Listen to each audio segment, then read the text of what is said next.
ரணில் அவர்கள் ஒரு பயங்கரமான ஒரு பாய்ச்சலுக்கு திட்டமிட்டு அரசு புலனாய்வு கொடுத்திருக்கின்றது. 2ஆம் இடத்தில் இருக்கின்றவர் 35% வாக்குகளும், 3ஆம் இடத்தில் இருப்பவர் 33% வாக்குகளும் பெறும் ஒரு நிலை இருக்கின்றது. வடமாகாண முற்றுமுழுதாக சங்கு சின்னத்துக்கு வாக்களிக்க வேண்டும் என்ற அலை நல்லாக மோதுகின்றது. தமிழர்களின் வாக்குகள் குதறப்படும், சிதறப்படும் அல்ல குதறப்படும். எனவே நாங்கள் ஏற்கனவே இதை பற்றி சொல்லி இருக்கிறோம். ஒற்றுமைப்பட்டு நீங்கள் வாக்களிக்காத பட்சத்தில் உங்களது வாக்குகள் குதறப்பட்டிருக்குது, அது பொது தேர்தலையும் குதறப்படும் என்ற ஒரு அபாய எச்சரிக்கை நாங்கள் விடுத்திருக்கின்றோம். இந்த போஸ்டல் வாக்குகள் பெருமளவாக ரணிலுக்கு வாக்களிக்கப்பட்டிருக்கின்றது.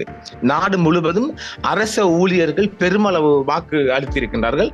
அடுத்தபடியாக இங்கு கிழக்கு மாகாணத்தையும் வடக்கு மாகாணத்தை எடுக்கின்ற போது ஒரு அச்சம் காரணமாக, ஒரு பீதியின் காரணமாக வேணும் என்ற ஒரு பொய்யான போலிய வதந்திகளை இந்த முஸ்லிம் அணிகள் எடுத்துரு அக்கிம் கூட, ரிஷாட் கூட, ஹிஸ்புல்லா கூட, இவர்கள் எல்லாம் ஒரு அச்சம் காரணமாக சஜி தோத்து விடுவார் என்ற ஒரு அச்சத்தின் காரணமாக தேர்தல் முன்னெடுப்பு என்பது இந்த எஞ்சிய 4 தினங்களுக்கும் மிக அதிகமான களப்பணிகள் ரணில் அவர்கள் நகர்த்தப் போகின்றார். சஜித் அவர்கள் தன்னுடைய மனைவியை இறக்கி இருக்கின்றார் களத்தில் வடகிழக்கு முழுவதும்.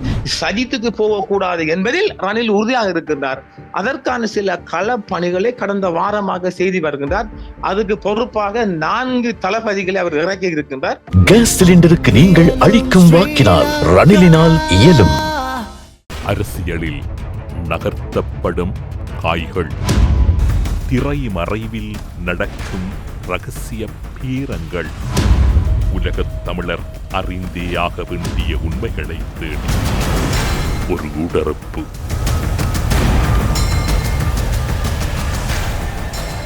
இலங்கையில் இருக்கக்கூடிய அரசியல் ஆய்வாளர் நிலாம்டின் அவர்களை ஊடறுப்பு நிகழ்ச்சியோடு இணைத்திருக்கின்றோம். ஊடறுப்பு நிகழ்ச்சியின் சார்பில் உங்களை வரவேற்பதில் மகிழ்ச்சி. வணக்கம்.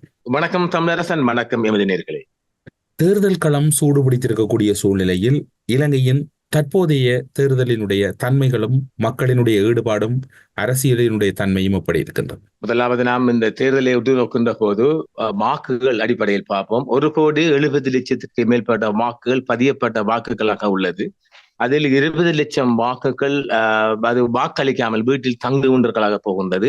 அப்படி பார்க்க போனால் 1,50,00,000 வாக்குகள் இருக்கும். அதில் ஒரு இம்முறை கொஞ்சம் அதிகமான வாக்குகள் இந்த நிராகரிக்கப்பட்ட வாக்குகளாக வருகின்றபடியால் நாங்கள் ஒரு 5 லட்சம் வாக்குகளை போட்டால் ஓரளவு ஒரு 1,45,00,000 வாக்குகள் இங்கே வாக்களிக்கப்படும் என்று எதிர்பார்க்கப்படுகின்றது. இது சற்று அதிகரிக்கலாம், சற்று குறையும் வாய்ப்பு இருக்கின்றது. ஓரளவாக நாங்கள் இந்த தகவலை தருகின்றோம். அந்த வகையில் பார்க்கின்ற போது ஒரு 51% என்கின்ற போது 72 லட்சம் இருந்து ஒரு 73 லட்சம் வரையான வாக்குகள் தான் இங்கு ஒரு வெற்றிக்கு தேவைப்படும். ஆனால் இங்கு 3 வேட்பாளர்கள் உச்சகட்டத்தில் போராடுகின்றவர்கள் வாழ்வா சாவாண்டு போராட்டம் இருப்பதால் யாருக்குமே இங்கு ஒரு 51% வாக்கு கிடைப்பதற்கான வாக்குகள் கிடைக்க வாய்ப்பில்லை என்று நாங்கள் ஆரம்பத்தில் சொல்லி வருகின்றோம். அதாவது 72 லட்சம் இருந்து 73 லட்சம் வரையான வாக்குகள் யாருக்கும் கிடைக்க மாட்டாது என்பதை நாங்கள் அடுத்து சொல்கிறோம். இப்பொழுது தேர்தல் கலவரத்தை உற்று நோக்குகின்ற போது நாங்கள் ஏற்கனவே சொன்னது போன்றோம், இன்னும் அனுர திசாநாயக்கா 1ஆம் இடத்திலே இருக்கின்றார். அவருக்கு இன்னும் கொஞ்சம் சற்று வேகமாக அதிகரித்து இருக்கின்றது. எஞ்சிய இந்த 4 தினங்களுக்கும் மிக அதிகமான ஒரு போட்டி ஒன்று நடைமுறை இருக்கின்றது. நாங்கள் இந்த நிகழ்ச்சியில் இறுதிக்கு சொல்லுவோம். அப்படியாக இருக்கின்ற போது தேர்தல் கலவரத்தில் கிழக்கு மாகாணத்தில் மாத்திரம் இங்க சஜித்தானில் இருக்கின்ற ரவுப் ஹக்கீம் அவர்கள் போகும் இடமெல்லாம் கல்லறையும் மன்னரையும் செருப்பதையும் ஒரு படக்கூடிய நிலையில் உள்ளாக்கப்பட்டிருக்கின்றார். ஏறாவில் ஒரு காட்சி இங்கான மக்கள் பார்த்திருப்பார்கள்.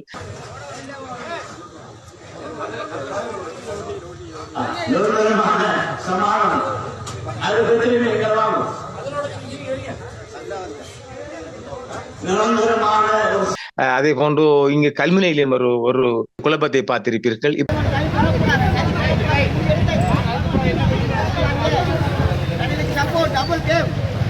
இப்படியாக இந்த கிழக்கு அம்பாறை மாவட்டத்தில் அம்பாறை மட்டக்களப்பு மாவட்டத்தில் மாத்திரம் இந்த முஸ்லிம் அணிக்கு எதிரான ஒரு அலை என்று சொல்லலாம். ஓரளவு அவர் இங்கே அம்பாறையில் ஆதிக்கம் இருந்தாலும் மட்டக்களப்பில் ஹிஸ்புல்லா காத்தாங்குடி வாக்கை ஒட்டி கொண்டிருப்பதால் நிச்சயமாக அங்கு ஒரு கள நிலவரம் மாறி சஜித்துக்கான ஆதரவு இருப்பதாக நாங்கள் பார்க்கின்றோம். இப்பொழுது சஜித் 2ஆம் இடத்தில் இருந்தாலும் இவையெல்லாம் எடுத்து மீறி ரணில் அவர்கள் ஒரு பயங்கரமான ஒரு பாய்ச்சலுக்கு திட்டமிட்டு அரசு புலனாய்வு கொடுத்திருக்கின்றது. அந்த வகையில் பார்க்கும்போது நாங்கள் இந்த தேர்தல் முதலாவது வெற்றி என்பவர் நாங்கள் வெற்றி இப்போது சொல்ல மாட்டோம். 40% வாக்குகளும், இரண்டாம் இடத்தில் இருக்கின்றவர் 35% வாக்குகளும், மூன்றாம் இடத்தில் இருப்பவர் 33% வாக்குகளும் பெறும் ஒரு நிலை இருக்கின்றது. நல்லா வைத்துக் கொள்ளுங்கள். முதலாம் இடம் 40, இரண்டாம் இடம் 35%, மூன்றாம் இடம் 30% இருப்பதாகவே ஒரு ஒரு ஒரு மிக நுணுக்கமான ஒரு தேர்தல் அறிக்கை சொல்லுங்க. அதை நாங்கள் மக்களுக்கு தந்திருக்கின்றோம். தேர்தல் அன்றைய நாங்கள் இதை முயற்சித்து பார்ப்போம். அடுத்த கட்டமாக பார்க்கின்ற போது தேர்தல் கள நிலவை உற்று நிற்கின்ற போது வடமாகாண முற்றுமுழுதாக சங்கு சின்னத்துக்கு வாக்களிக்க வேண்டும் என்ற அலை நல்லாக மோதுகின்றது. என்னிடம் பேசுகின்ற யாழ்ப்பாணம் இருந்து வெளிநாட்டிலிருந்த நண்பர்களும் சங்கு சின்னத்துக்கு வாக்களிக்க வேண்டும் என்று மிக அதிகமாக மக்கள் விரும்புகின்றார்கள். நாங்கள் மீண்டும் மீண்டும் பதிவு செய்கின்றோம். அதே நேரம் அவர்கள் வெற்றி பெறுவதாக செல்லவில்லை. வெற்றியின் நோக்கமும் அல்ல. தமிழ் மக்கள் ஒன்றுபட்டு, அதாவது இந்த தமிழ் மக்கள் ஒன்றுபடவில்லை என்றால் இந்த வாக்குகள் தமிழர்களின் வாக்குகள் குதறப்படும். சிதறப்படும் அல்ல, குதறப்படும். எனவே நாங்கள் ஏற்கனவே இதை பற்றி சொல்லி இருக்கணும். ஒற்றுமைப்பட்டு நீங்கள் வாக்களிக்காத பட்சத்தில் உங்களது வாக்குகள் குதறப்பட்டிருக்குது. அது பொது தேர்தலையும் குதறப்படும் என்ற ஒரு அபாய எச்சரிக்கை நாங்கள் விடுத்திருக்கின்றோம். வடமாகாணத்தில் அதிக அளவு சங்கு சின்னத்துக்கான ஆதிக்கம் செலுத்துகின்றது. அடுத்த கட்டமாக இந்த தேர்தல் வாக்கு, இந்த போஸ்டல் வாக்கு, இந்த போஸ்டல் வாக்குகள் பெருமளவாக ரணிலுக்கு வாக்களிக்கப்பட்டிருக்கின்றது. நாடு முழுவதும் அரச ஊழியர்கள் பெருமளவு வாக்கு அளித்திருக்கின்றார்கள். அடுத்தபடியாக இங்கு கிழக்கு மாகாணத்தையும் வடக்கு மாகாணத்தை எடுக்கின்ற போது நாங்கள் ஏற்கனவே சொன்னது போன்று இளம் வாலிபர்கள், அது அரச ஊழியர்கள் என்றும் புதிதாக இந்த டிஓ நியமனம் அபிவிருத்தி உத்தியோகர்கள் என்றும் எடுத்துக்கொள்ளலாம். அவர்கள் பெருமளவு இந்த சிஸ்டம் சேஞ்ச் மாற்றத்தை நோக்கிய பயணத்தில் அனுரவை நோக்கி மிக அதிகளவான வாக்கு அளிக்கப்பட்டிருக்கின்றது. கிழக்கு மாகாணத்தில் பெருமளவாக ஜேவிபியின் பக்கம் மக்கள் கூட்டம் இருந்தாலும் கூட அவர்கள் ஒருபோதும் ஜேவிபிக்கு அதிக அளவு வாக்களிப்பதில்லை. ஆனால் ஜேவிபி இன்னும் முன்னணியில் இருக்கின்றது. கிழக்கு மாகாண மக்கள் ஒரு அனுரவை, நானும் அப்படியே அனுரவை விரும்புகின்றபடியால் அவரை பார்க்க கிட்டிருந்து பார்ப்பதற்கு ஒரு ஆசை. அதாவது எங்க நமக்கு இப்போது பார்க்க போனால் நடிகர் விஜயை போன்ற ஒரு அலை இருக்கின்றது. அது ஒரு தாக்கம் செலுத்துமா என்பது ஒரு கேள்விக்குறி. ஆனால் நாடு முழுவதும் மக்கள் அனுடன் இருக்கிறார்கள். அதை நாங்கள் பிறகு தேர்தல் முடிவில் சொல்லிக் கொள்வோம். நீங்கள் இப்போது முஸ்லீம் அரசியல் தலைமைகள் பற்றி குறிப்பிட்டீர்கள். ஆனால் மட்டக்களப்பு மாவட்டத்தில் முக்கியமாக பேசப்படுகின்ற ஹிஸ்புல்லா ஹிஸ்புல்லா தொடர்பிலும் குறிப்பிட்டீர்கள். ரணிலை ஆதரிக்க வேண்டும் என்பது எனது தனிப்பட்ட விருப்பம். ஆனால் எங்களால் எதிர்க்கட்சியில் இருக்க முடியாது. அதாவது ரணிலை ஆதரிக்க வேண்டும். அவர் நல்லவர், அவர் மிகவும் பண்பானவர், பழகக்கூடியவர், நெருக்கமாக பழகி இருக்கின்றோம் என்று கூறுகின்றார். ஹிஸ்புல்லாவை பொறுத்தவரையில் கடந்த காலங்களில் அவர் பல கட்சிகளில் தன்னுடைய அரசியலை இணைத்துக் கொண்டிருக்கக்கூடியவர். இப்போது மீண்டும் தான் கட்சியில் இணைந்திருந்த ஸ்ரீலங்கா முஸ்லீம் காங்கிரஸில் இணைந்திருக்கின்றார். ரணில் விக்ரமசிங்கே பற்றி குறிப்பிடுகின்றார். நீங்கள் முன்னர் குறிப்பிட்டீர்கள் ஸ்ரீலங்கா முஸ்லீம் காங்கிரசுக்கு கடும் எதிர்ப்புகளை மக்கள் வெளிப்படுத்துகிறார்கள் என்று. ஆனால் அந்த மக்களினுடைய கூட்டங்களில் அதிகளவான மக்கள் செல்லுகின்ற ஒரு சூழ்நிலையும் இருக்கின்றது. ஹிஸ்புல்லாவின் கருத்தும் அதிகளவான மக்கள் செல்லுகின்ற சூழ்நிலையை நீங்கள் எப்படி பார்க்க? இல்லை, அது ரவுஃப் ஹக்கீமை பொறுத்த வரைக்கும் அவர் கிழக்கு மாகாணத்தில், மட்டக்களப்பை நான் இப்ப சொல்ல மாட்டேன், மட்டக்களப்பை ஹிஸ்புல்லா நிற்கிற பக்கம் நிற்கும். கிழக்கு மாகாணம் அம்பாறை மாவட்ட கரையோர பகுதியில் அது என்னதான் பொய்யை சொல்லி வந்தாலும், என்னதான் பொய் மூட்டையை மிதித்தாலும், நான் அவரை கிட்டத்தட்ட ஒரு 15 ஆண்டுகளாக எதிர்க்கின்றவர். அவரை எனக்கு வாக்கிய வரப்பு சண்டையும் இல்லை, பங்கு சண்டையும் இல்லை. அவர் போகும் இடமெல்லாம் பொய்யை சொல்லி சொல்லி இந்த மக்களை ஏமாற்றுவதால், இந்த ஏமாறுற கூட்டம் இருக்கின்ற போடியால் அம்பாறையில் அவரின் ஆதிக்கம்தான். அது இவர் ரிஷாட் வந்தாலும், ஹிஸ்புல்லா வந்தாலும், யார் வந்தாலும் கிழக்கு மாகாணத்தில் கல்முனை, பொத்துவில், பிறகு சாமாந்துறை தொகுதி, இந்த 3 தொகுதியும் அது வந்துட்டு ரவுஃப் ஹக்கீமின் கட்டுப்பாடு கொண்ட பிரச்சனை தான். ஆனாலும் இம்முறை கொஞ்சம் அவரை விட்டு நிறைய மக்கள் மாறி இருக்காங்க. அவர் கட்சியில் ஒட்டிக்கொண்டு நஷ்டப்பட்டவர்கள், உதாரணமாக ஹக்கீம் கட்சியில் இருந்து யாரும் இன்னும் 1% கூட உழைக்காதவர்கள் இருக்கின்றார்கள். ஆனால் ரிஷாட் பக்கம் போனால் அவர்கள் கடன் எல்லாம் கட்டி தீர்ந்த வரலாறு இருக்கின்றது. ரவுஃப் ஹக்கீம் போற பக்கம் நஷ்டப்பட்டவர்கள், கஷ்டப்பட்டவர்கள் இருக்கின்றார்கள், ரவுஃப் ஹக்கீமை தவிர. எனவே ஹிஸ்புல்லாவை பொறுத்த வரைக்கும் நாங்கள் மீண்டும் அவருக்கு இந்த முறை ஒரு வெற்றி பெறுவதற்கான வாய்ப்பு இருக்கிறது.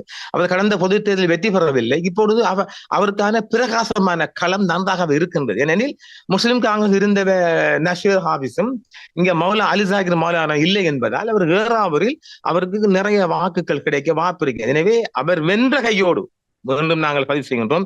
ஹிஸ்புல்லா பொறுத்தவரை அவருக்கு ஒரு கட்சி தேவையில்லை. அவர் எந்த பக்கம் ஆட்சி அமைக்கணும் அந்த பக்கம், அநேகமாக ரணில் அவர்கள் வெற்றி பெற்றால் அன்று அதிகாலை 4 மணிக்கு தேங்க்ஸ் பண்ணக்கூடியவர் தான் ஹிஸ்புல்லா.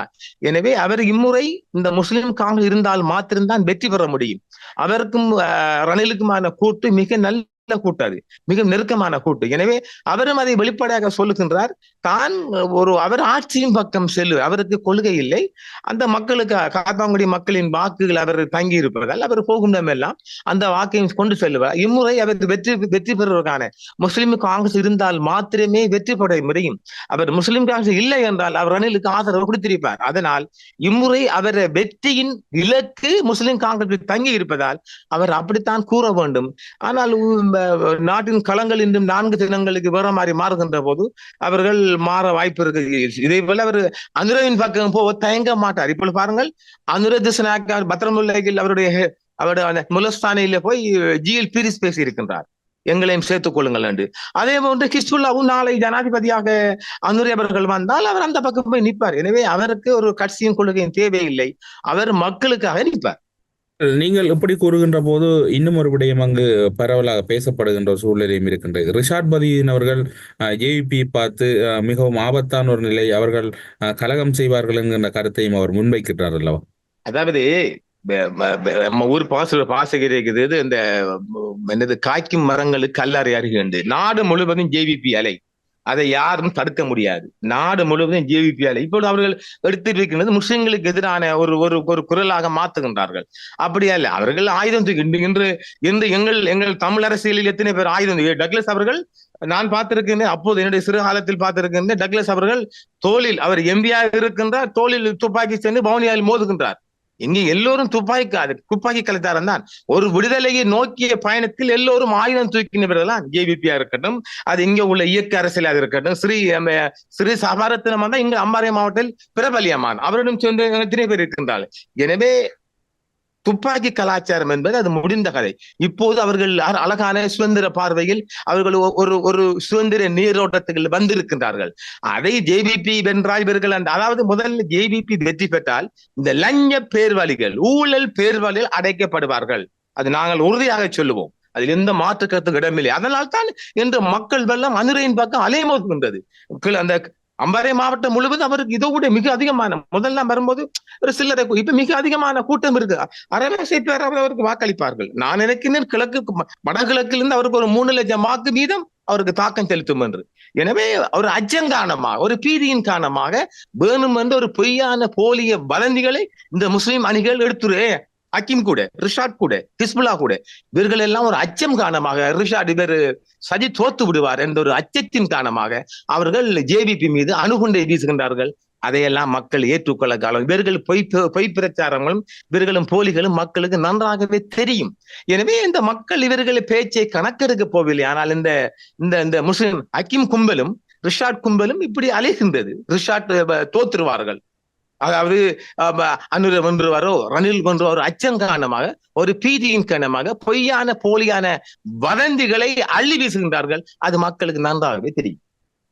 இன்னும் ஒரு விடயம் இப்ப எல்லோராலும் பேசப்படுகின்றது. தேர்தல் முடிந்த பின்னர் வாக்கு எண்ணிக்கையின் போது 2வது சுற்றில் வாக்குகள் எண்ணப்படும் போது ஒருவேளை 2வது சுற்றுக்கு வாக்கெண்ணும் நடவடிக்கை செல்லுமாக இருந்தால் ஒரு கலகத்தை மக்கள் விடுதலை முன்னணியினர் ஏற்படுத்த திட்டமிட்டுள்ளதாக முன்னாள் மக்கள் விடுதலை முன்னணியின் நாடாளுமன்ற உறுப்பினரும் இப்போது வேறு கட்சியின் தலைவராகவும் இருக்கக்கூடிய பிமல் வீரவன்ச அவர்கள் பாரிய குற்றச்சாட்டு ஒன்றை முன்வைத்திருக்கின்றார். இதனை நீங்கள் எப்படி பார்க்கிறீர்கள்? பிமல் வீரவன்ச அடங்கியிருந்தார். அவர் ஆரம்பத்தில் நாங்கள் சொல்லுங்க, அவர் அமெரிக்கா, அதாவது இந்த கோட்டையர் ஆட்சியை கலைப்பதற்காக அமெரிக்காவிலிருந்து நாங்கள் தெளிவாக அமெரிக்காவிலிருந்து முன்னாள் சிஐயின் மிக பிரபல்யமான 2 நபர்கள் வந்து முதலாக சந்தித்தவர்கள் அவரைத்தான். அவர்தான் முதலாக கோட்டைக்கு எதிராக பார்லிமெண்டில் பேசி வெளியானார், பெட்டி மாறப்பட்டுச்சு. இப்பொழுது அவருக்கு ஒரு பொறுப்பு கொடுக்கப்பட்டிருக்கிறது. அனுரவின் பக்கம் இருக்கின்ற ஆதரவை இப்படியாக ஒரு பொய்யை சொல்லி ஏதாவது குழப்பி எடுங்க என்று. நிச்சயமாக நான் சந்திரசன் எம்பியோட ஒரு 3 தினங்களுக்கு கைத்திருந்தேன். உங்களுக்கான வெற்றி வாய்ப்பு மிக தெளிவாக இருக்கின்றது, பிரகாசமாக இருக்கின்றது. உங்கள் ஆதரவாளை கொண்டு எந்த ஒரு அதாவது இந்த ஆரவார பட்டாசு கூட கொளுத்தக்கூடாது. மிக கவனமாகிறீர்கள். அந்நிய நாடுகள், அந்நிய தேசங்கள் உங்களை உற்று நோக்கி கொண்டிருக்கின்றன. நிச்சயமாக இல்லை. ஏவிபி இதை போய் சொல்ல போனா ஜேவிபி இந்த பிரச்சார பிரிங்க அப்படி அல்ல. ஒரு கல நிலவரத்தை இவ்வளவு காலம் சொல்லிதான் உண்மையை சொல்கின்றோம்.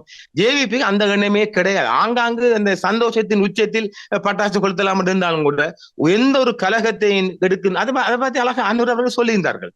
எந்த ஒரு நோக்கமும் இல்லை. இதுவும் ஒரு பொய்யாக போலித்தனமாக ஜேவிபியின் வெற்றியை தடுப்பதற்காக எடுக்கப்பட்ட ஒரு போலி நாடகம். அது கலகம் எடுக்க போகின்றார்கள், பழிவாங்க போகின்றார்கள், முஸ்லிம்களின் அந்த விவாக சட்டத்தில் கை வைக்க போகிறார், எல்லாம் ஒரு பொய். அதுக்கு அழகா தெளிவாக அவர்கள் அனுர் அவர்கள் அதற்கான உரையும் பதிலும் கொடுத்திருக்கின்றார்.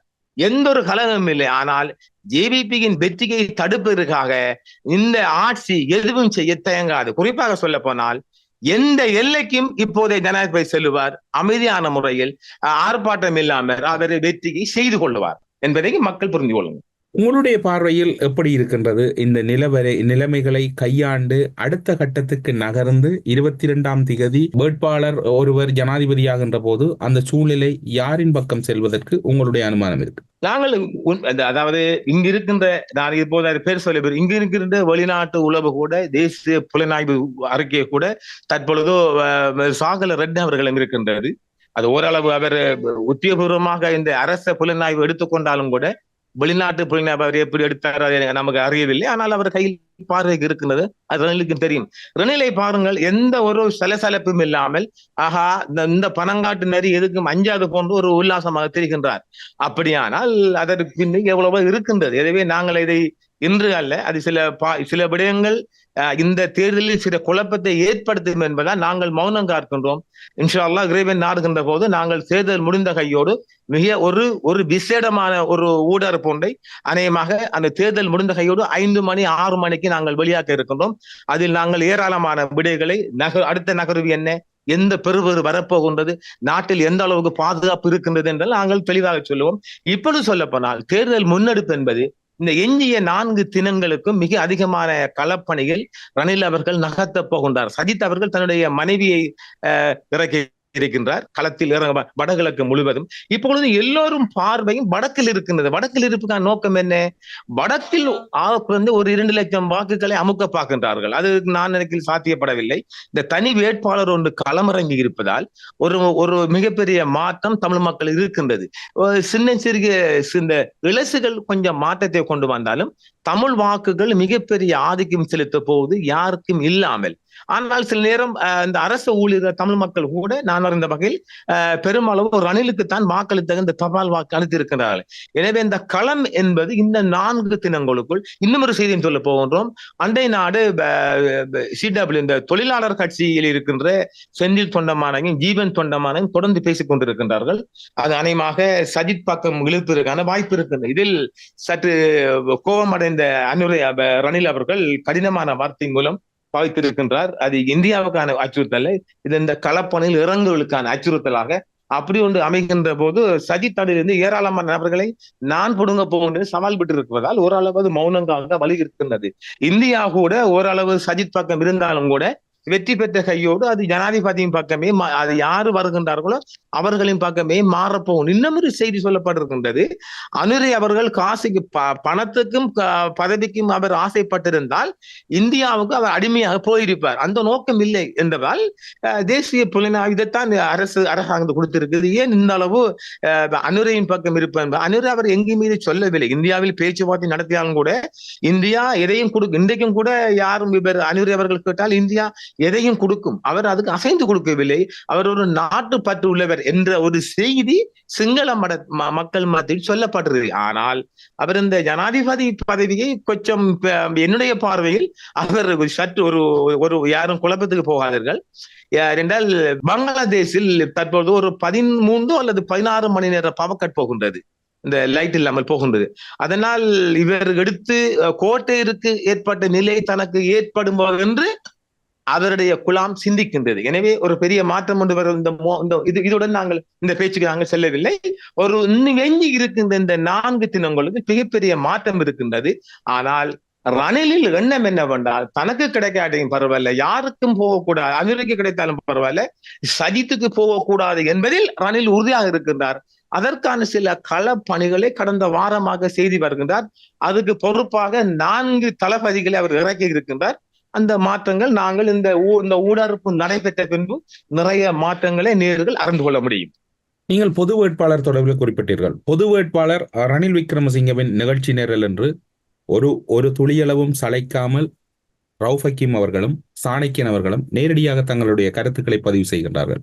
இது ரணில் விக்ரமசிங்கவின் திட்டம் தான் தமிழ் பொது வேட்பாளர் என்று. ஆனால் தமிழ் பொது வேட்பாளர் தரப்பில் கூறப்படுகின்றது அது எங்களுடைய கடந்த ஜனாதிபதி தேர்தலினுடைய வெறுப்பினுடைய அடையாளமாகவும் எங்களை நிலைநிறுத்துவதற்கான ஒரு அடையாள வாக்காகவே நாங்கள் அதனை பார்க்கிறோம் என்று இவர்கள் நேரடியான குற்றச்சாட்டை முன்வைக்கின்றார்கள். இவர்களின் அந்த கோபத்துக்கு காரணம் என்ன?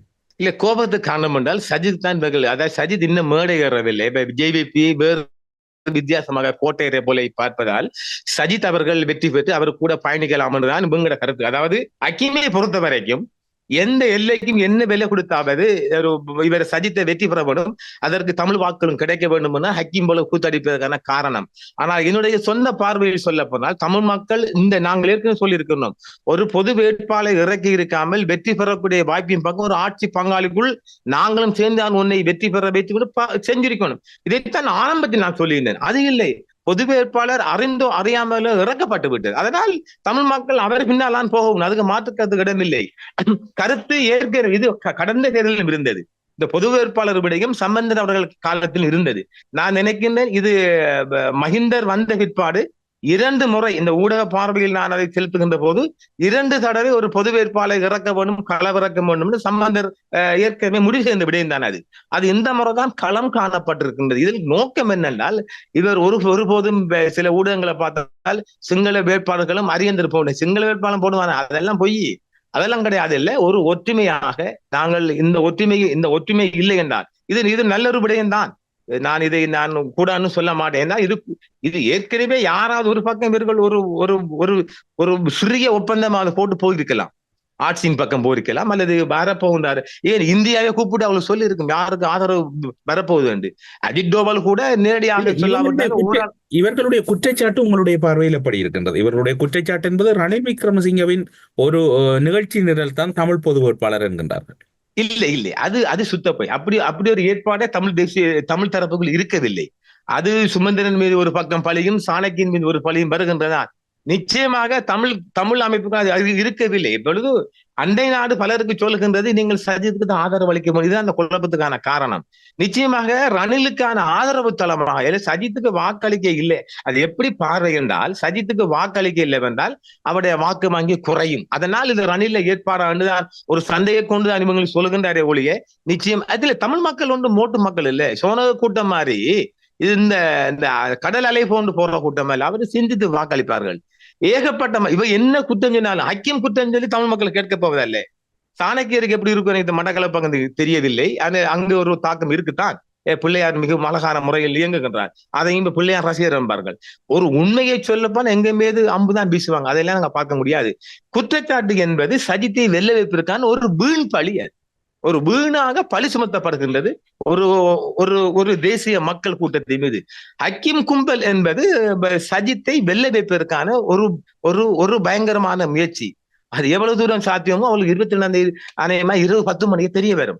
ரணிலை பொறுத்த வரைக்கும் என்ன விலை கொடுத்தாவது அவர் சஜித்துக்கு எதிராகவே ஒரு 4 தினங்களாக களம் அமைத்திருக்கின்றார். அது மிக அதிகமான தாக்கத்தை இந்த வாரம் செலுத்துவதற்கான மிக அதிகமான வாய்ப்பு இருப்பதாக நான் பார்த்தேன். நெருக்கடியான காலகட்டத்தில் இலங்கை சிக்கியிருந்த போது கடன் வழங்கியது தொடர்பில் உங்களுக்கு நன்கு தெரியும். தற்போது நிதி நெருக்கடியில் சிக்கியுள்ளது. அதன்படி உங்களுக்கு மேலதிகமாகவும் தெரியும். மின்சாரம் வழங்கி வரும் இந்தியா அதானி நிறுவனமானது $500 மில்லியன் செலுத்துவதில் தற்போது இடைக்கால அரசு தாமதம் காட்டி வருவதனால் மின்சாரத்தை நிறுவுவதால் ஏற்பட்டுள்ள நெருக்கடி நிலைமைகள் தொடர்பில் குறிப்பிடப்படுகின்றது. ஒருவேளை இந்த நிலைமை நீடிக்குமாக இருந்தால் இது பல்வேறுபட்ட சந்தேகங்களையும் ஏற்படுத்துகின்றது.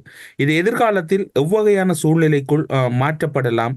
மின்சாரத்தை நிறுத்தி போனால் அதானியால் அறிவிக்கப்பட்டுள்ளது தொடர்பிலும் உங்களுக்கு தெரியும். இதன் அடிப்படையில் இருளில் மூழ்குமா இந்த விடயம் தொடர்பில் உங்களுடைய புரிதல் என்னவாக இருக்கின்றது? நிச்சயமாக பணம் அதானி என்பது இங்கு எங்களுக்கு அவர் மாமன் மச்சான் கிடையாது. அவர் உழைக்க வந்தவர். மோடி அரசின் ஒரு நேரடி ஏஜென்ட். உழைப்புக்கு அவர் பங்களாதேஷ்லயே அப்படித்தான். பங்களாதேஷ்ல கூட 500 மில்லியன் கட்ட வார்னிங் பண்ணிக்கிறேன், இந்த பணம் தராட்டி நான் பவர் தர மாட்டேன். அதே போன்ற இங்கேயும் ஏற்பாடும் பணம் உரிய டைமுக்கு ஒரு மாசம் 2 மாசம் பார்க்கலாம். அது தொடர்ந்து அப்படி ஒரு பணம் கொடுக்கவில்லைன்னா நிச்சயமாக மின்சாரம் இல்லை. மீண்டும் பழைய குருடி கதவை துரடி என்றா போல மின்சாரத்தில் இலங்கை மீனவர்களுக்கான மிக அதிகமான வாய்ப்பு இருக்கின்றது. அதில் மாற்று கருத்து கிடையவே இல்லை. எனவே இதைத்தான் அச்சுறுத்துகின்றார்கள். ரணில் தரப்பால் அச்சுறுத்தப்படுகின்றது. எனது கையில் ஆட்சி இல்லை என்றால் டாலர் ஒரு 470 ரூபாய் செல்லும். சிலிண்டர் போலின் வரும் உண்டு. அதான் அதிலே சில சாத்தியப்பாடு இருக்குத்தான். வருகின்றவருக்கு பலத்தை பொறுத்து இருக்கின்றது. நாங்கள் மீண்டும் மீண்டும் சொல்லுகின்றோம். இப்ப ரணில் இல்லை என்றால் அடுத்தது அனுரை வரப்போனால் அனுரை கையில் 3 எம்பிக்கள் இருக்கின்றது. அடுத்த கட்டமாக என்ன பிளான் பண்ணுகின்றார் அதுல நாங்கள் சொல்லுவோம். எனவே அவர்கள் அமைத்தால் அடுத்த கட்டமாக அது யார் வந்தாலும் IMF தான் போகணும். அடுத்தது இப்ப அந்த வரிகளை இறக்க முடியாது உடனடியாக. இப்ப நாங்கள் தான் பில் காட்டுறோம். பில்லை எல்லாம் கை வைக்க போனால் மீண்டும் இந்த போலிங் சிஸ்டம் வரும். எனவே யார் வந்தாலும் IMF போகணும். வெளிநாட்டு கடன்களும் பெற வேணும். அவர் தனியா அவர்கள் அடுத்த கட்டமாக இவர்கள் இந்த உள்ளூர் உற்பத்தியை செய்யவில்லை என்றால் இன்னும் போலிங் சிஸ்டம் வரும். எனவே ரணில் வந்து கூட அவர் இந்த போலிங் சிஸ்டத்தை நிறுத்தி இந்த கேஸையும் கொண்டு வந்திருக்கிறார் ஒழிய அவர் இந்த உள்ளூர் வியாபாரத்தை ஏற்றவில்லை. அதை அனுர தரப்பு செய்ய போகின்றதாக சொல்கின்றார்கள். யார் வந்தாலும் இப்போதைக்கு அவசரமாக இதே சிஸ்டத்துக்குள்ள போகவில்லை என்றால் இலங்கை மீண்டும் விரலில் மூழும். சஜித் பிரேமதாசா கூறுகின்றாரே, என்னிடம் புதிய பொருளாதார திட்டங்கள் இருக்கின்றது. அவரிடம் இருக்கக்கூடிய கலாநிதி ஹர்ஷடி செல்வா கூறுகின்றார், நாங்கள் வேறொரு திட்டங்களை நகர்த்துவதற்கு முயற்சி செய்கின்றோம். எங்களிடம் வரி குறைப்புக்கும் சந்தர்ப்பம் இருக்கின்றது. IMF-இனுடைய திருத்தங்களையும் செய்ய போகின்றோம் என்று அவர்கள் எல்லாம் இருக்கின்றவற்றையெல்லாம் திருத்தம் செய்ய போகின்றோம், மாற்றப் போகின்றோம், மாறுதல்களுக்கு உட்படுத்த போகின்றோம் என்கின்றார். நல்ல ஒரு கேள்வி. எனக்கு மறந்து போன விடயம் பாருங்கள். இந்த கபீர் காசிம் இலங்கையில என்னமோ ஒரு பொருளாதார நிபுணரா, இவருக்கு என்ன தெரியும் என்று நீங்க இந்த கபீர் காசிம் மாநில MP அவர் இப்ப இருக்கின்றார். அன்று அவர் கூக்குரல் போட்டார். மக்கள் ஒரு வாரத்துக்கு முன்பாக கூக்குரல் போட்டார்கள், 30 ஆண்டுகளாம எதே கிளிச்சிகள் என்று. இவங்க எல்லாம் ஒரு பொருள் வடிவேல் மாதிரி நானும் ரவுடி என்று போட்டா போட்டுக்கிட்டாங்க. இந்த கபீர் காசிம் அப்போது இந்த ரணில் பிரதமர் இருந்த போது நல்லாட்சியில ஒரு அமைச்சரா இருந்தவர். இவர்கிட்ட எந்த பொருளாதார கொள்கையை கொண்டு வந்த மக்களுக்கு செஞ்சிருக்கிறாரு? வெக்கங்கிட்ட மானங்கிட்ட தனம் இல்லையா? அது சொல்லிக்கிறான். இவர் எங்க படிச்சு எங்க ஒரு எக்கனாமிக் தெரிஞ்சுக்க எனக்கு தெரியல. அதே போன்ற ஹாசடி சில்வா இவங்க எல்லாம் அந்தரம் இதே சுத்துல இருந்தவங்க தான். இந்த நாட்டுக்கு எந்த பொருளாதார கொள்கையை கொடுத்திருக்கிறீங்க? வடகிழக்குல கொட்டி கிடக்கும் வளங்கள், இந்த வளங்கள் இவங்களோட கண்ணுக்கு தெரியலையா? அதெல்லாம் பொய் தானே இது. இதே கபீர் காசிம் பெரிய பொருளாதார நிபுணரா? இந்த நிபுணரால் ஒரு இலங்கையில ஒரு மகன் என்ன நன்மை பெற்றிருக்கிறான்? ஒரு குடிமகன் பெற்ற நன்மை என்ன போட்டிட்டு காட்ட முடியுமா? எந்த ஊடகமாவது? நான் ஒரு சவாலா விடுக்கின்றேன். எந்த மேடையிலும் இவர் இதுக்கு பதில் சொல்லுவாரா? முடியலையே. அதே போன்ற இது அடுத்தது இந்த ரணில்ல தேர்தல் விஞ்ஞாபனமும் சஜித்ல தேர்தல் விஞ்ஞாபனம் பழைய பல்லவில எந்த மாற்றமும் கிடையாமத்தான் வந்திருக்குது. இவர் ஓரளவு நாட்டை நிமித்தி வச்சுக்கிறார். எனக்கு தாங்க நிமித்த போறாங்க. இதுதான் இந்த ஃபைட்டிங். இவங்களோட 2 தேர்தல் விஞ்ஞானம் எந்த சாத்தியப்பாடும் இல்லை. மிக அதிகமான இந்த அபிவிருத்தி சம்பந்தமான தேர்தல் விஞ்ஞாபனம் அனுரையங்கள் தான் இருக்கின்றது. இந்த நாட்டை இதுக்கும் ஒரு கேள்வி வருகின்றது. இவர் சந்திரிகா காலத்தில் விவசாய அமைச்சராக இருந்தார் என்று. அது வேறு இது வேறு. அப்போது வேறு இப்போது வேறு. இப்ப அவரை கையில் வருகின்ற போது அவரை சுற்றி பொருளாதார நிபுணர்கள் வருகின்ற போது மிக அதிகமான முன்னேற்ற அவர் சொல்லுகின்றாரே, நாங்கள் இந்தியாவை வழிநடத்துவோம், சீனாவுடன் ஒற்று போவோம், எல்லா நாட்டும் ஒற்று போய் வருகின்ற போது நிச்சயமாக ஒரு பிரச்சனை இருக்க வாய்ப்பில்லை. ஆசடி சில்வா என்பவர் எந்த மக்களுக்கு என்ன நம்பி செஞ்சிருக்கிறார்? எந்த திட்டத்தை வச்சுக்கிறார்? சும்மா இந்த நக்கல் வாக்குல நையாண்டி வாக்குல மேடை பேச்சுக்கு அழகா இருக்கும். இவளும் செய்யல இருந்தாங்க தானே ஆரம்பத்துல. இதே ரணிலு கூட ரணிலை சுட்டிக்கு இருந்தாங்க தானே. எந்த பொருளாதார குழு இந்த நாட்டை முன்னேற்றிக்கிறாங்க? எவருமே இந்த முன்னேற்ற பாதையை கொண்டு வரல. ஒரு தடவை இந்த மக்கள் விரும்புகின்றார்கள், திசை காட்டின் பக்கம் போய் பார்த்தா தான் வரும். இல்லை என்றால் இதே அரகல உருவாகும். எந்த சிங்கள மக்கள் இவர்களுக்கு வாக்களித்து வரவேற்க போறாங்களோ அதே சிங்கள மக்கள் ஒரு வருஷத்துக்குள்ள இவங்களும் விரட்டப்படுவார்கள். மக்களுக்கு நலவு செய்ய வந்தால் மாத்திரம்தான் இவங்களை நிலையாக நிறுத்த முடியும். ஆனால் எல்லோரையும் அனுசரித்து போகக்கூடியது இந்த நரிமார்க்கு தான். அனுரைக்கு மேல காட்டும், அங்களை மீனை காட்டும், எல்லோருக்கும் அதை சிரிப்பு காட்டி நையாண்டி பண்ணி சிரிச்சுக்கிட்டு போகக்கூடிய ஒன்று இந்த நரிமார்க்கு தான். எனவே நரிமார்க்கு தான் இங்கே அதிகமாக சில களத்தில் இறங்குகின்றது. கடைசி காட்டு என்ன இருக்குன்னு நாங்கள் பார்ப்போம். இன்னும் ஒரு விடயத்தை முஸ்லிம் சமூகம் மறந்துவிட முடியாது. கொரோனா தொற்று இடம்பெற்ற போது முஸ்லிம் மக்களினுடைய நெஞ்சங்களையும் அவர்களுடைய உணர்வுகளையும் ஒட்டுமொத்தமாக சிதைத்த ஒரு விடயம். அதில் பலர் ஈடுபட்டிருந்தார்கள். உங்களுக்கும் தெரியும், கோவிட் தொற்று உக்கிரமடைந்த காலத்தில் முஸ்லிம் மக்களினுடைய ஜனாசா எரிக்க வேண்டும் என்று அடம்பிடித்த டாக்டர் மொதிகா மற்றும் ரிஷாட் பதீதீன் அவர்களை எதிராக பில்பத்து காட்டை அழித்து விட்டார் என்று நீதிமன்றம் வரை சென்று அந்த நீதிமன்ற விவகாரங்களை கையாண்ட ஆனந்த தேரர் மற்றும் முஸ்லிம்களுக்கு எதிராக செயல்பட்ட சம்பிக்க ரணவக்க போன்றவர் சஜித் அணியில் உள்ளனர். அந்த அணியில் முக்கியமாக வகிபாகம் வகிக்கக்கூடிய ரிஷாட் ஹக்கீம் போன்றவர்களும் அதே அணியில் மிக முக்கியமான நட்சத்திர பேச்சாளர்களாக இருக்கின்றார்கள். இந்த அத்தனையும் பார்க்கின்ற போது ஒரு குழப்பம் இல்லையா முஸ்லிம் சமூகத்தை பொறுத்தவரையில்? எங்களுடைய சமூகம் சார்ந்து அதே போன்று குருநாகல் வைத்தியர் விவகாரத்தையும் பார்க்கலாம்.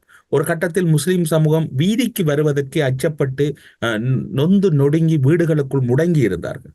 நீங்கள் எப்படி பார்க்கிறீர்கள்? இதுவும் ஒரு தரமான கேள்வி. இதுவும் இந்த மறந்து போன விடயங்களை தட்டியக்கூடிய பாருங்கள். இது ஒரு இந்த மானங்கட்ட கூட்டணி என்பதற்கு இந்த ஹக்கீமுக்கும் அது மன்னாரன் கம்பெனி அண்ட் மலையங்கன் கம்பெனி, இந்த கம்பெனி, இந்த பாருங்க இந்த குழுக்கள் இந்த கும்பல்கள் கடந்த காலங்களில் எதுக்காக இந்த முஸ்லிம் மக்களை கேட்கிறேன், எதுக்காக நீங்க கிளம்பினீங்க? சாவி டாக்டருக்கு எதிராக அநியாயம் நடக்குது. அந்த முஸ்லிம் ஜனாசால இருக்கிற இந்த பாருங்க, இந்த முஸ்லிம் ஜனாசாக்கு எதிராக குரல் கொடுத்ததில் மிகவும் முக்கியமான ஒரு நபராக பார்க்கப்படுகின்றவர் அந்த டாக்டர் பொம்பளை ஷன்னை ஜெயசுமன் என்று நினைக்கிறேன். அவர் அநேகமாக இந்த டாக்டர் சாதிக்கு எதிராக செயல்பட்டவர். ஜெயசேகர எம்பி குருநாகல்ல பள்ளிவாசல் எரிக்கப்பட்டு இதே டாக்டர் சாதிக்கு எதிராக செயல்பட்ட காடைகள் கூட்டத்தை காப்பாற்றியவர். ஷம்மிக்க ராணவக்கு ஹலால் எதிர்ப்பிலிருந்து ஆரம்பித்து யானசேரருடன் தோளோடு தோல் நின்று முஸ்லிம்களுக்கு எதிராக இன்னும் குரல் கொடுத்த ஒருவர். கோவிட் ஜனாசாக்களை எரிக்க வேண்டும் என்று எடுத்தது நாளக கொடகேவா, மிகவும் மோசமான ஒருவர். ஆனந்தகேரர் என்பவர் வெல்பெத்து காடுகளை அந்த ரிஷாட் அளிக்கின்றார், அவரை நாங்கள் கைது செய்யும் நீதிமன்றம் வரையும் சென்ற ஒருவர் அவர். அடுத்த யாரு? மேஜர் ஜெனரல் சேனநாயக்க, அவர் அந்நேரம் ஆர்மி கொமாண்டர் இருக்கிற ஈஸ்டர் குண்டு வெடிப்பில் ரிஷாட்ற சொந்தக்காரரோ இல்ல ஒரு நல்ல நெருங்கின இப்ராஹிம் ஆச்சார் கூட்டம் நினைக்கிறேன், அவங்களை கைது செய்வது இந்த ஆர்மி கொமாண்டர் ரிஷாட் போன் பண்றார். போன் பண்ண உடனே இந்தவா நீயும் ஒரு பயங்கரவாதி ஒன்னே உள்ள போடணும்னு சொன்னவர் தான் இந்த சேனநாயக்கா. இங்க நாங்க பேர் சொன்ன அவ்வளவு பேரும் சஜித்திர கூட்டத்துல மாமன் மச்சான் தோல்ல கை போட்டு நிக்கிறாங்க. இது எவ்வளவு ஒரு புக்கம் கிட்ட கேவலம். யாரை ஏமாத்த இந்த கூட்டம்? இந்த முஸ்லீம் கூட்டம் பாருங்க, ஜனாசாவை எதிர்த்ததுக்கு எதிராக என்றால் இப்ப நீங்க யாரை எதிர்க்கணும்? இந்த இனவாத கூட்டம் அத்தனையும் இருக்கிறதே சஜித் தானே. அப்படி பார்க்கும் ரணிலுக்கிட்டையும் இவருடைய அனுரைட்டையும் யாருமே இல்லையே. அப்ப பாருங்க எங்க இருக்குன்னு. இதை விட ஒரு கேவலமான முஸ்லிம் கூட்டத்தை நான் காணல. இந்த கும்பல், இந்த ரிசார்ட் கும்பலும் ஹக்கீம் கும்பலும் இருக்கிறது இந்த கும்பலுடன். எந்த கும்பல்? முஸ்லிம்களுக்கு எதிராக பாய் விரித்த கூட்டம், முஸ்லிம்களுக்கு எதிராக களம் கண்ட கூட்டம். இந்த கூட்டத்துடன் இந்த கும்பல் இருக்குது என்றால் அப்ப இவங்க யாரை எதிர்க்கணும்?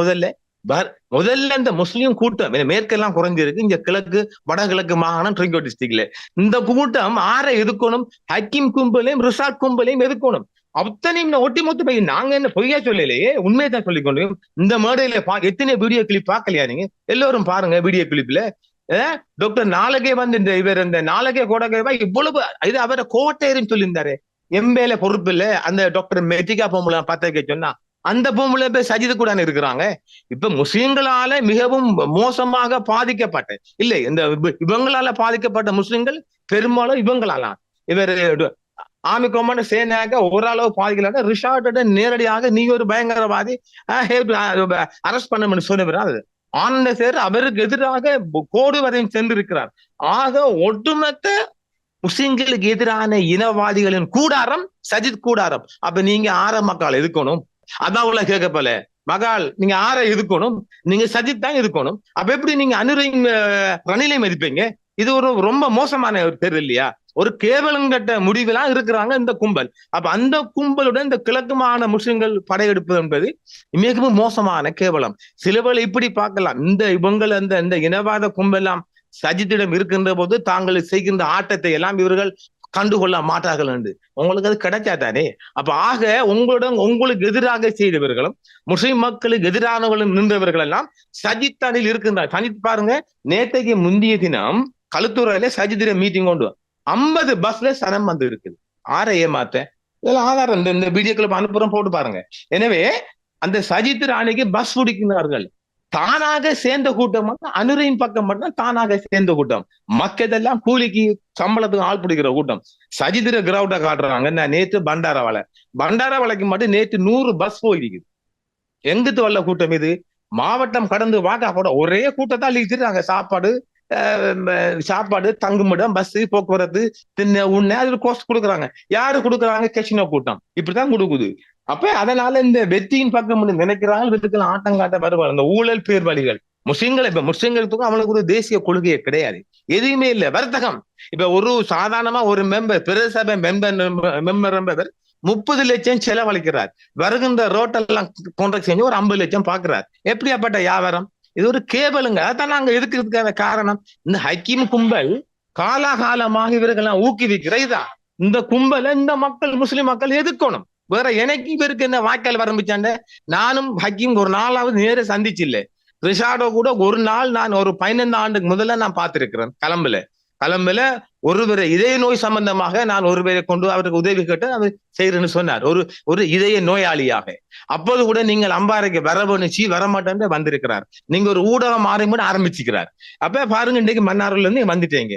இன்றைக்கு ஹக்கீமுக்கு எதிராக நீங்க ஒரு சொப்பின் பேக்குடன் வந்தவர். இந்தோனேஷியாவில் பாக்கு கடத்தி கட்டையாக கொண்டு வந்து அதை வேற நாடு கொண்டு சொல்லுகிறார். சிங்கள மக்களுக்கு சொன்னாரு. ஒண்ட அண்ணன் தானே சொன்னான், ஹக்கீம் தானே சொல்லியிருந்தாரு. ஒன்ன போட்டு கேவலமாக்கின ஹக்கீம் தானே. இன்னைக்கு அந்த ஹக்கீம் கும்பலு கூட ரிசார்ட் கும்பல் போய் சேர்ந்திருக்கின்றால் இதோ விட என்ன கேவலம். இதை நாங்கள் பகிரங்கமா சொல்கின்றோமே. யாராவது வாங்க மோதிக்கொள்வோம், பேசிக்கொள்வோம். எவ்வளவு கேவலமான அரசியல் பாருங்க. தோளோட தோல் போட்டு நிக்கிறீங்க. அப்ப ஹக்கீம் கம்பெனி எங்க போகுது அங்க ரிசார்ட் போனார். எப்ப ஹக்கீம் கம்பெனிக்குள்ள ரிசார்ட் போனாரோ அன்றுதான் இவர் கம்பி எண்ண ஆரம்பிச்சார். இதை நான் ஒரு செய்தியாக சொல்லியிருந்தேன். அந்த ஆள பக்கம் போவாங்க, அந்த ஆள் கொண்டு மாட்டிவிட போகுது. சொப்பின் பேக்குடன் மன்னாரில் அகதியாக சொப்பின் பேக்குடன் வந்தவர் தான் ரிஷாட். நான் சொல்லல, ஒன்ற அண்ணன் ஹக்கீம் தான் சொன்னார். பாக்கு கடத்தி, அது பல கடத்தல சொல்ல போல பல பாக்கு இந்தோனேஷியாவில் பாக்கை கடத்திக்கு வந்து இலங்கை அரசாங்கத்துக்கு கட்ட வேண்டிய வரி எல்லாம் இல்லாமல் ஆகி அப்படியோ அது வேற நாட்டுக்கு போவதாக சொல்லியிருந்தார். நானும் சொல்லல, ஒன்றன் ஹக்கீம் தான் சொல்லியிருந்தார். எனவே முஸ்லிம் மக்கள் உணர வேண்டும். காலாகாலமாக சிங்கள மக்களை உசிப்பேற்றி கொண்டு இந்த முஸ்லிம் மக்களை ஒரு எதிரிகளாக காட்டி நல்லா தானே போயிடுச்சு, நல்லா தானே இருந்துச்சு. இந்த தமிழ் மக்கள் 6 விரோதியா காட்டினாங்க. வேணுகள் 2 பேரும் சிம்மாசனம் வேறணும் என்று தமிழ் மக்களை முஸ்லிம் மக்களை மோத விட்டு விரோதியா பார்த்ததும் சிங்கள மக்களை விரோதியா பார்க்கணும் இந்த 2 கும்பலும் தான். எனவே வாழ வேண்டிய மக்கள் இந்த மண்ணில் மக்கள் தான் முடிவெடுக்க வேண்டும். இந்த கும்பலு கூட நாங்க போக வேணுமா? இனவாத கும்பல். நாங்க அடுத்து சொல்லணுமே, ஹக்கீமும் ரிஷாட்டும் இருப்பது ஒரு முற்றுமுழுதான இனவாத கும்பம். அவங்க இந்த மக்கள் முடிவெடுக்கணும். இன்னும் இருக்கின்ற எஞ்சிய தினங்கள் இந்த நாங்க தொண்டர்களையே கத்துவது உண்மையா சரியாண்டு பாருங்க. எந்த அளவு தாக்கம் பாருங்க. இது உங்களையெல்லாம் கேவலப்படுத்துறாங்க. எங்களை கேவலப்படுத்துற அரசியல்வாதியானே. முஸ்லிம் என்ற பேரை சொல்லி தொப்பியை போட்டுக்கிட்டு ஒழுங்கா பள்ளிக்கு போன சரித்திரம் அது வேற விடையும். எனவே இதையெல்லாம் பார்க்க வேண்டிய மக்கள் இந்த வாக்காள மக்கள். பாருங்க, சம்மாந்துறையில் அனுரைக்கு அகோண்ட கூட்டம். சம்மாந்துறைக்குள்ள வேற கோட்டை, முஸ்லிம் காங்கிரஸ் கோட்டை களம் மாறுகின்றது. எனவே இந்த எஞ்சிருக்கிற 4 தினங்களும் சஜித்தின் இருக்கின்ற இந்த இனவாத கும்பலுக்கு நாங்க ஆதரிக்க வேண்டுமா இல்லையாண்டு முஸ்லிம் மக்கள் கொஞ்சம் தெளிவடைஞ்சு கொள்ளும். இது ஒரு தேர்தல் பிரச்சாரம் இல்லாம நீங்களாக சிந்திச்சு பாருங்க. சொல்ற நியாயம் இருக்கா பொய்யா இருக்காங்க. தமிழ் தரப்பின் தற்போதைய நிலைமைகள் எப்படி உள்ளது? தமிழர் தரப்பு என்ன செய்திருக்க வேண்டும் என்று நீங்கள் நினைக்கிறீர்கள்? தமிழ் தரப்பின் பொது வேட்பாளரை உலகம் முழுவதும் ஏற்றுக்கொண்டிருக்கின்றார்கள். அது எல்லா தரப்பாலும் ஏற்றுக்கொள்ளப்பட்டது. நாங்கள் இங்கு தொப்புள் கொடி உறவுகள் சொல்லுவது தமிழக தாயகத்தை, அது இந்தியாவில் அல்ல. தமிழகத்தின் வேல்முருகன், தோழர் தியாகு, மணி போன்றோர்கள் நேற்றைய முன்தினம் சென்னையில் பிரஸ் மீட்டிங் போட்டு ஊடக சந்திப்பில் ஈழத் தமிழர் வாழ்வுரிமை இயக்கத்தின் கூட்டமைப்பு என்ற பெயரில் இவர்கள் எல்லாம் சேர்ந்து பொது வேட்பாளரை ஆதரிப்பதாக ஒரு பகிரங்க அறிக்கை விடுத்திருக்கின்றார்கள். அதாவது ஏகமனதாக இந்த தமிழ் பொது வேட்பாளரை தமிழகத்தில் எப்போதும் தமிழ் மக்கள், ஈழத் தமிழ் மக்களுக்காக தோளோட தோல் நிற்பவர்களாக பார்க்கப்படுறவர்கள் இவர்கள் எல்லாம் அணி சேர்ந்து நேற்றைய முன்தினம் சென்னையில் கூடி இந்த பொது வேட்பாளரை ஏற்றிருக்கின்றார்கள். சகல தரப்பாலும் ஏற்றுக்கொள்ளப்பட்டிருக்கிறது பொது வேட்பாளர் விடையும். அதுவும் அதிகமாக நண்பர் திருச்செல்லும் அவர்கள் செல்கின்றார்கள். திருவண்ணாமலையில் மிக அதிகமான ஆதிக்கம் செலுத்துகின்றது. பொது வேட்பாளருக்கான ஆதரவு பட்டி தொட்டி அங்கு போய் நிற்கின்றது. அது இப்போது இந்த சிங்கள வேட்பாளர் 3 வேட்பாளர்கள் மத்தியிலும் பெரும் தாக்கம் செலுத்தி, அதனால்தான் சஜித் அணியும் அனுரா அணியும் ரணில் அணியும் அதிகமாக யாழ்ப்பாணம் விஜயம் செல்கிறார். ஓரளவு மாற்றி அமைக்கலாம் என்று ஓரளவு சிறிய, அதாவது இந்த 3 வேட்பாளருக்கும் தமிழ் வாக்குகள் என்பது அரசு ஊழியர்கள் கடந்து தமிழ் வாக்குகள் இந்த 3 பேருக்கும் பெரிதாக செல்லாது. வாலிப சீட்டுகள் ஓரளவு ஜேவிபிக்கு போட்டால் 2 பேருக்கும் பெரிதாக செல்லாது. எனவே இந்த சிங்கள வேட்பாளர்களுக்கு ஒரு பாரிய செய்தியை சொல்லி இருக்கின்றது. நாங்கள் தனித்தவர்கள், நாங்கள் தனியான ஒரு தேசிய இனம், நாங்கள் ஒரு சுதந்திர வேட்கை கொண்டவர்கள், ஒரு சுதந்திர தாகம் கொண்டவர்கள், நாங்கள் ஒற்றுமைப்பட்டிருக்கோம் என்று காட்டப் போகின்றார்கள். இதே ஒற்றுமையுடன் நாங்கள் பொதுத்தேர்தலில் அதை பற்றி நாங்கள் ஆராயலாம் என்று நினைக்கிறோம். ஊடறுப்பு நிகழ்ச்சியில் இணைந்து கொண்டு இலங்கையின் தேர்தல் களமும் தேர்தலினுடைய வெற்றி வைப்பு வேட்புக்கான சாத்தியக்கூறுகளும் இப்போதைய சூழ்நிலையில் மக்களின் மனநிலைகளும் 3 கூட்டணியினுடைய தற்போதைய ஏற்ற இறக்கங்களும் தொடர்பிலான முக்கியமான மற்றும் புலனாய்வு தகவல்களையும் அரசியல் சார்ந்திருக்கக்கூடிய கருத்துக்களையும் ஊடறுப்பு நிகழ்ச்சியின் வாயிலாக பகிர்ந்து கொண்டமைக்கு சிறப்பு நன்றிகளோடு உங்களிடம் விடைபெற்றுக் கொள்கிறோம். நன்றி, வணக்கம். அரசியலில் நகர்த்தப்படும் காய்கள், திரைமறைவில் நடக்கும் இரகசிய பீரங்கள், உலகத் தமிழர் அறிந்தேயாக வேண்டிய உண்மைகளை தேடி ஒரு ஊடறுப்பு.